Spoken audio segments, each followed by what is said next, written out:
واقعہ سلطان صلاح الدین ایوبی قسط نمبر 262 اپنا اسلامک اسٹوڈیو۔ ناظرین، وہ سب اوپر آئے، پھر رسا کھینچ کر باہر کی طرف پھینکا اور سب نیچے اتر گئے۔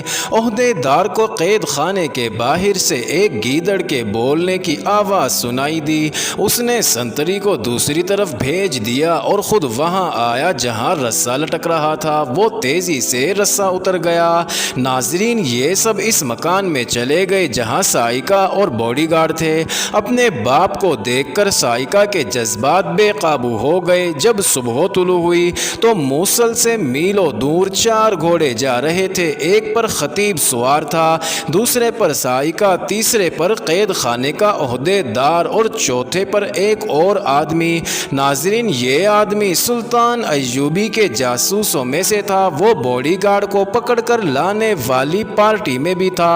اس نے باڈی گارڈ سے بڑے قیمتی راز اگلوائے تھے۔ وہ جب موصل سے بہت دور پہنچ گئے تھے، اس وقت باڈی گارڈ کی لاش اسی مکان میں کہیں دفن کی جا چکی تھی۔ ناظرین، رات کو جب یہ پارٹی فرار ہوئی تھی، باڈی گارڈ کو قتل کر دیا گیا تھا۔ اس وقت قید خانے میں بھی قیامت برپا ہو چکی تھی۔ اندر 2 سنتریوں کی لاشیں پڑی تھیں۔ خطیب غائب تھا۔ عہدے دار کا بھی کسی کو علم نہ تھا کہ کہاں چلا گیا ہے، اور دیوار کے ساتھ باہر کی طرف ایک رسا لٹک رہا تھا۔ والی موصل کے ہاں تو 1 روز پہلے سے ہی یہ قیامت برپا ہو چکی تھی کہ سیف الدین نے یہ حکم دے دیا تھا کہ اس کا باڈی گارڈ سائیکا کو قید خانے کے بہانے کسی اور جگہ لے جانے اور اس تک پہنچانے کے لیے گیا تھا، لیکن لڑکی اتنی خوبصورت تھی کہ باڈی گارڈ کی نیت خراب ہو گئی اور وہ اسے کہیں بھگا لے گیا۔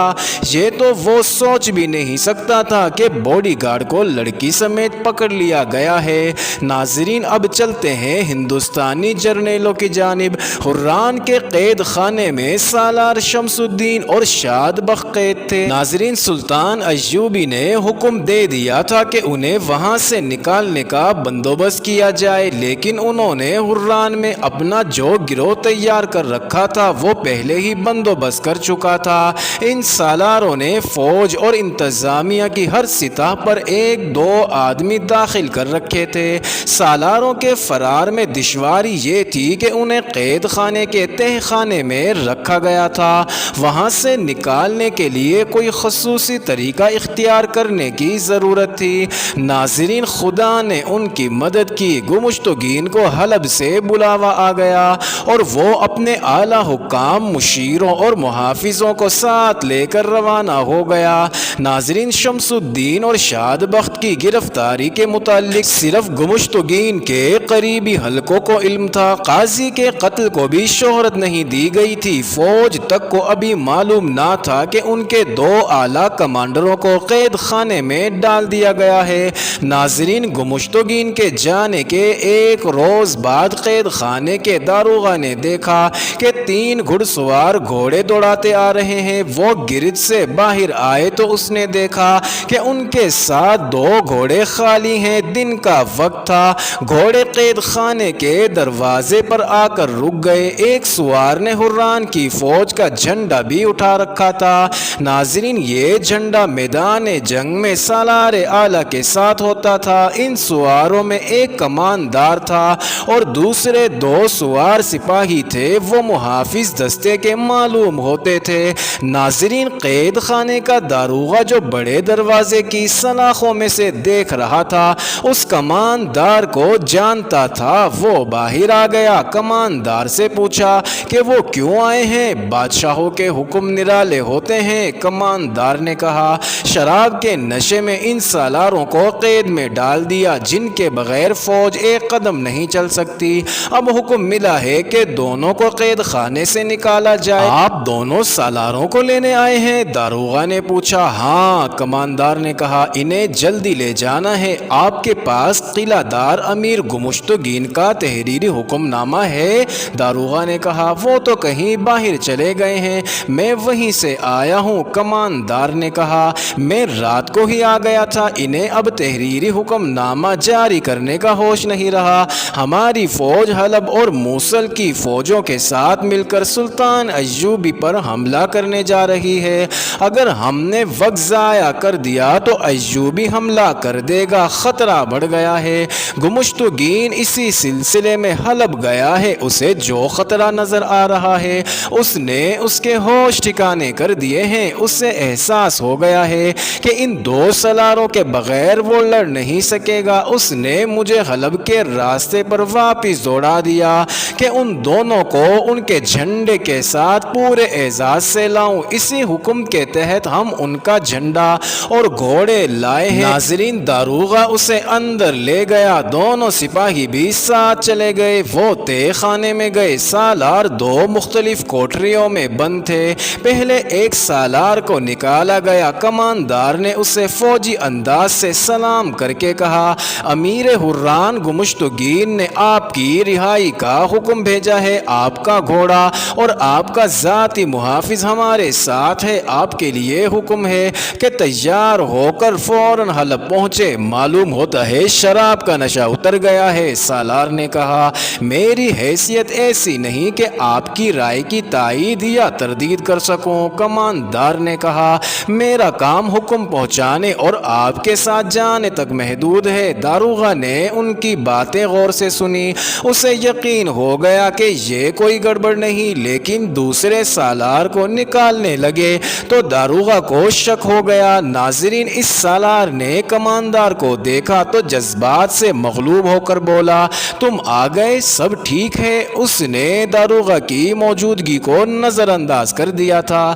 ناظرین، داروغہ اناڑی نہیں تھا، اس کی عمر قید خانے میں گزری تھی۔ اس نے کوٹری کا تالا کھول دیا تھا، دروازہ کھلنا باقی تھا۔ اس نے تالا پھر چڑھا دیا اور بولا، تحریری حکم نامہ کے بغیر میں انہیں رہا نہیں کروں گا۔ کماندار نے اس کے ہاتھ پر ہاتھ مارا اور اس سے چابی چھین لی۔ دو سپاہی جو سالاروں کے باڈی گارڈ بن کے آئے تھے داروغہ کی پیٹھ کے ساتھ لگ گئے۔ دونوں نے خنجر نکال کر ان کی نوکیں اس کی پیٹھ پر رکھ دی۔ کماندار نے اسے سرگوشی میں کہا، تم صلاح الدین ایوبی کے چھاپا مار جان بازوں کے قبضے میں ہو۔ تم جانتے ہو سلطان ایوبی کے چھاپا مار کیا کیا کرتے ہیں؟ اونچی آواز نہ نکلے۔ کماندار نے دروازہ کھولا، داروغہ کو دھکیل کر اس طرح کوٹری میں لے گئے کہ قریب سے گزرنے والوں کو بھی شک نہیں ہو سکتا تھا کہ یہاں کوئی جرم ہو رہا ہے۔ اندر لے جا کر اسے سلاخوں والے دروازے سے پرے کر لیا گیا۔ ناظرین، ایک سپاہی نے بڑی تیزی سے ایک رسی جو بمشکل پون گز لمبی تھی اس کی گردن کے گرد لپیٹ کر رسی کو مروڑا اور دو تین جھٹکے دیے۔ ناظرین، داروغہ کی آنکھیں باہر نکل آئی، وہ ٹھنڈا ہو گیا تو اسے پتھر کے اس چوڑے بنچ پر ڈال دیا گیا جس پر قیدی سویا کرتے تھے۔ ناظرین، لاش پر کمبل ڈال دیا گیا۔ اس سالار نے بے موقع جذباتی ہو کر یہ مشکل پیدا کر دی تھی کہ ان لوگوں نے باہر نکل کر دروازے پر تالا چڑھا دیا اور چابی اپنے ساتھ لے گئے۔ باہر کے دروازے کی چابیاں داروغہ کے پاس تھیں، وہ بھی اس سے چھین لی گئی تھی۔ ناظرین، یہ پارٹی وہاں سے چلی، تہ خانے سے اوپر آئی تو نیچے کے سنتری نے جا کر خالی کوٹریوں کو دیکھنا چاہا۔ وہ دور سے دیکھ رہا تھا کہ قید خانے کا داروغہ دو قیدیوں کو رہا کر رہا تھا۔ سنتری یہ دیکھ کر حیران رہ گیا کہ اس نے دونوں قیدی سالاروں کو باہر جاتے دیکھا ہے، لیکن ایک کوٹری میں ایک قیدی پڑا ہے، اس پر چونکہ کمبل پڑا تھا اس لیے وہ پہچان نہ سکا کہ وہ کون ہے۔ ناظرین، دوسری کوٹری خالی تھی، اس نے کمبل میں لپٹے ہوئے قیدی کو آوازیں دی مگر وہ نہ بولا۔ دروازہ مقفل تھا۔ سنتری نے سلاخوں میں سے برچھی اندر کی، اس کی نوک قیدی تک پہنچ گئی۔ ناظرین، اس نے نوک قیدی کو چبوئی، وہ پھر بھی نہ اٹھا۔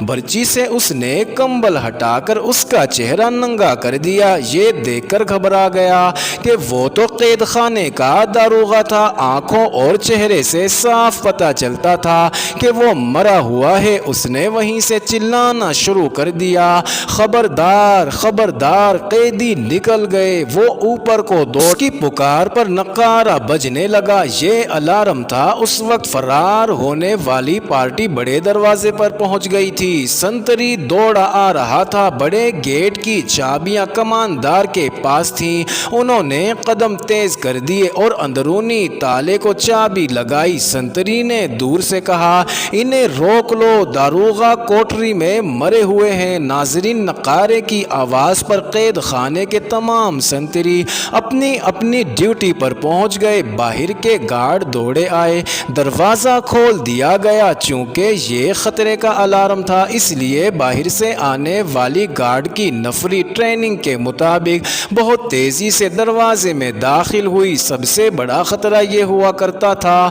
کہ قیدیوں نے بغاوت کر دی ہوگی یا کہیں آگ لگ گئی ہوگی۔ ناظرین، وہ سنتری جو چیختا چلاتا آ رہا تھا باہر سے آنے والی گارڈ کے سیلاب میں گم ہو گیا۔ اس ہڑبونگ سے فائدہ اٹھاتے ہوئے فرار ہونے والے باہر نکل گئے۔ ناظرین، گھوڑے باہر کھڑے تھے، وہ گھوڑوں پر سوار ہوئے، لیکن گھوڑے گھوم کر چلے تو کسی نے انہیں للکارا، رک جاؤ، مارے جاؤ گے۔ انہوں نے گھوڑوں کو ایڑ لگا دی۔ ناظرین، پیچھے سے ایک ہی بار تیروں کی بوچھاڑ آئی۔ 2 تیر کماندار کی پیٹھ میں اتر گئے اور ایک تیر ایک سالار کے گھوڑے کے پچھلے حصے میں لگا۔ ناظرین، کماندار نے جسم میں 2 تیر لے کر بھی اپنے آپ کو سنبھالے رکھا۔ سالار شمس الدین کا گھوڑا تیر کھا کر بدکا۔ ناظرین، شمس الدین نے اسے سنبھالنے کی کوشش کی اور اسے کماندار کے گھوڑے کے قریب لے جا کر اس کے گھوڑے پر کود گیا۔ کماندار آگے کو جھک گیا۔ ناظرین، شمس الدین نے اس کے ہاتھ سے باگیں لے، پیچھے سے اور تیر آئے، لیکن گھوڑوں کی رفتار اچھی تھی، زد سے نکل گئے۔ انہوں نے پیچھے دیکھا، قید خانہ دور رہ گیا تھا، لیکن 10-12 گھوڑ سوار ان کے تعاقب میں گھوڑا دوڑا چکے تھے۔